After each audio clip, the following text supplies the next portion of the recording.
مملکت کی جانب سے اسمبلی تحلیل کرنے کی سمری پر دستخط کر دیے گئے ہیں۔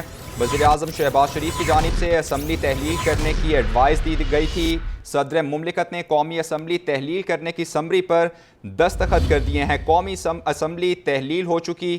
صدر مملکت نے قومی اسمبلی تحلیل کرنے کی سمری پر فوری دستخط کر دیے ہیں۔ وزیراعظم شہباز شریف کی جانب سے اسمبلی تحلیل کرنے کی سمری بھجوائی گئی تھی صدر مملکت کو، اور ابھی تازہ ترین اپڈیٹس یہ ہیں کہ صدر مملکت نے قومی اسمبلی تحلیل کرنے کی سمری پر دستخط کر دیے ہیں، یعنی قومی اسمبلی تحلیل ہو چکی۔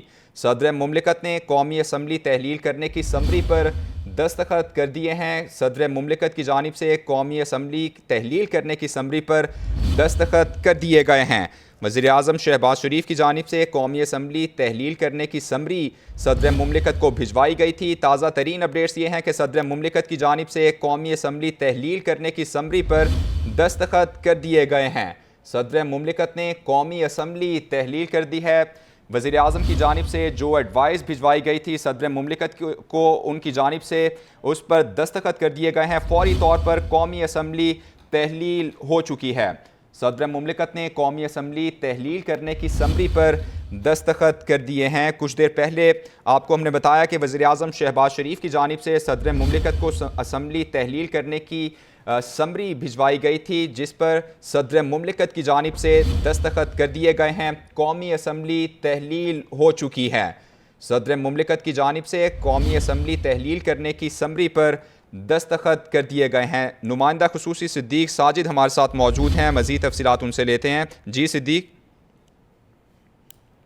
جی بالکل، صدر مملکت عارف علوی کی طرف سے جو ہے وہ قومی اسمبلی تحلیل کر دی گئی ہے۔ انہوں نے وزیر اعظم شہباز شریف کی جو ایڈوائس ہے اس کے اوپر عمل درآمد کرتے ہوئے آئین کے آرٹیکل 58(1) کے تحت جو ہے وہ قومی اسمبلی تحلیل کر دی ہے۔ باقاعدہ طور پر جو صدارتی سیکریٹریٹ ہے اس نے بھی وزیر اعظم آفس کو آگاہ کر دیا ہے، اور اس کی کاپی بھی ہمارے پاس موجود ہے جو صدر مملکت کی طرف سے جو منظوری دی گئی ہے، جس میں واضح طور پر لکھا گیا ہے: the prime minister advise and para 6 of the summary is approved. اور جو پیرا 6 تھا وہ وزیر اعظم کی سمری تھی، جس میں وزیر اعظم نے صدر مملکت سے یہ کہا تھا کہ وہ قومی اسمبلی کو جو ہے وہ تحلیل کر دیں۔ اس پیرے کو جو ہے وہ ایکسیپٹ کیا گیا اور وزیر اعظم آفس کو، وزیر اعظم کو واپس بھجوایا گیا، اور اس کے اوپر جو ہے میں آپ کو بتا دوں کہ 9 اگست 2023 کی تاریخ جو ہے وہ باقاعدہ طور پر درج کی گئی ہے۔ صدر عارف علوی کے اس کے اوپر دستخط جو ہیں وہ موجود ہیں، اور اب باقاعدہ طور پر جو ہے ایک تصویر بھی جاری کر دی گئی ہے ایوان صدر کی جانب سے، جس میں صدر مملکت قومی اسمبلی تحلیل کرنے کی جو ایڈوائس ہے اس کے اوپر دستخط کرتے ہوئے جو ہے وہ نظر آ رہے ہیں۔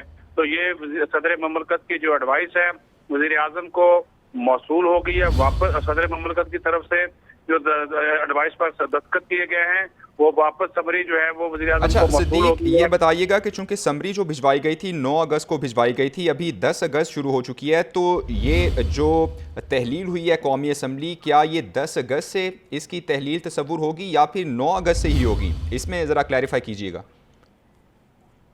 جی، اس میں جو ہمارے پاس جو ایوان صدر کی جانب سے جو سمری سے متعلق لیٹر ہے، یا جو وہ ایک صدر کا سمری منظور کرنے کا جو حکم نامہ ہے، اس کے اوپر وقت نہیں لکھا ہوا، اس کے اوپر 9 اگست کی ہی تاریخ ڈالی گئی ہے۔